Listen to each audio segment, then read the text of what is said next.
What's up, streaming people? Welcome into a fresh hour of HQ. I'm Haley Sutton. Let's get you those updated headlines. We begin in the NFL, where some are getting paid, others are still playing the waiting game, specifically out in Dallas. Minicamp is here, but still no sight of CeeDee Lamb this offseason, as he is still waiting for a new deal, which is likely why he wasn't in the building at the start of mandatory minicamp. But now it seems we at least have a ballpark number to expect. Vikings wide receiver Justin Jefferson just inked a massive deal to make him the highest paid non-quarterback at $140 million over the course of 4 years.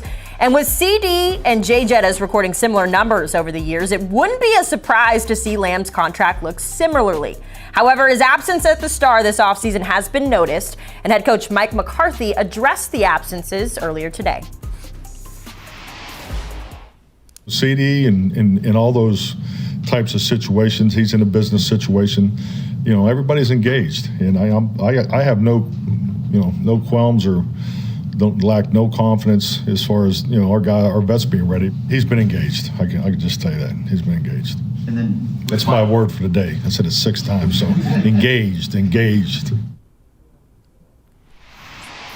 If that's not a Mike McCarthy soundbite, I don't know what it is, as we bring in our NFL staff writer, Garrett Podell, to discuss everything going on within the Star. Garrett, Jerry Jones said earlier that he's been waiting on more leaves to fall. They are certainly falling. So when it comes to CeeDee Lamb, what can you tell us about the conversations around getting this deal done now that we've seen Justin Jefferson become pretty highly paid this season?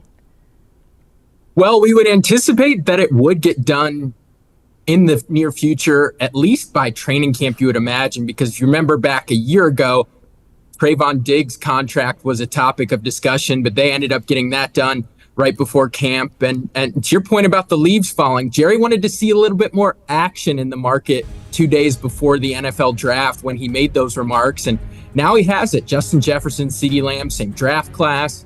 CeeDee has about 3 more catches than Jefferson in his career, 2 more receiving touchdowns. So I would imagine that Jerry's seen enough and that he can go to the table and understand what he's getting into from a negotiating standpoint. I spoke to Micah Parsons, CeeDee Lamb's close friend here on the team, and he said if he was CeeDee's agent, he would ask for $36 million, as you can see on that chart there that's being shown. He would ask for CeeDee to make $36 million a year and top that and reset the market again. Now, he said, I don't know what the discussions are like in terms of the counters when it's agents versus Jerry and Stephen Jones in the front office. But he said he thinks CeeDee Lamb is the best wide receiver in football. Jerry has said, I see CeeDee Lamb as one of the best players in the NFL. So you would imagine that CeeDee's going to get compensated in that 33, 35, maybe 36 if Jerry's willing to reset the market here with CeeDee Lamb.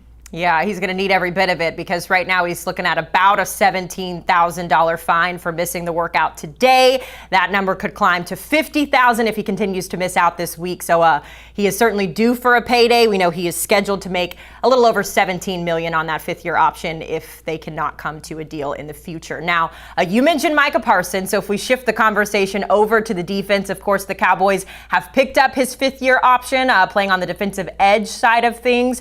But when it comes to Micah, it kind of feels like he is team first. At least that's kind of been how we sort of read into it when it comes to getting those contracts done with his teammates. But he is still due for a big payday as well. It was nice to see him back on the field after he's been traveling the world with his social media there with CJ Stroud. But how have things progressed with Micah? And from his perspective, since you spoke to him, how important is it to Micah to get a deal done?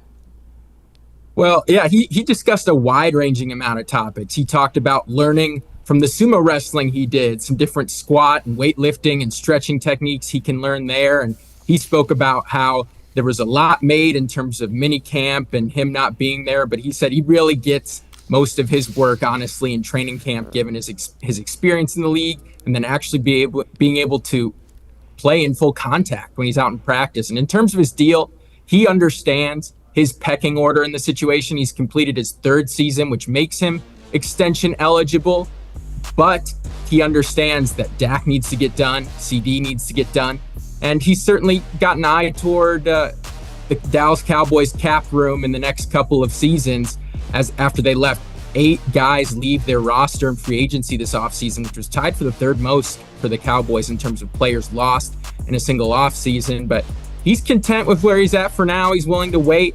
He knows he's going to be able to command a top of the market deal in terms of his contract, but him staying away from voluntary OTAs, he said that's not a contractual thing. It's his quote style to do what he needs to do prior to mandatory minicamp in terms of who he works out with, the type of training he does. He feels like he's got a pretty strong specialized plan for how he's going to get himself ready for the season. And he did tell us he's spoken with head coach Mike McCarthy about leadership and the best ways to go about it.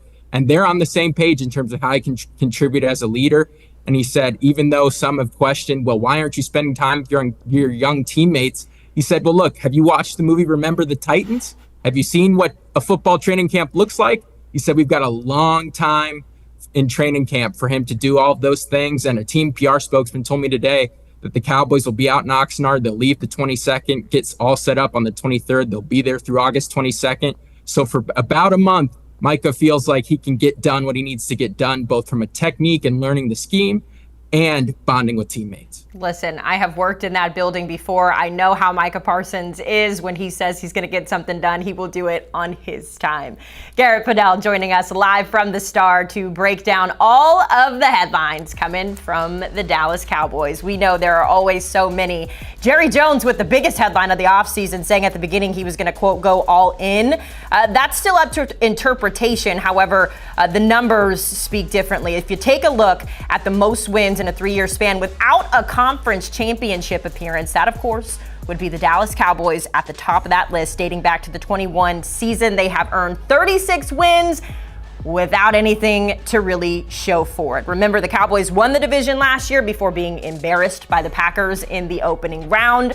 Maybe this year things change, maybe they don't. Still a lot to think about when it comes to contracts and the football.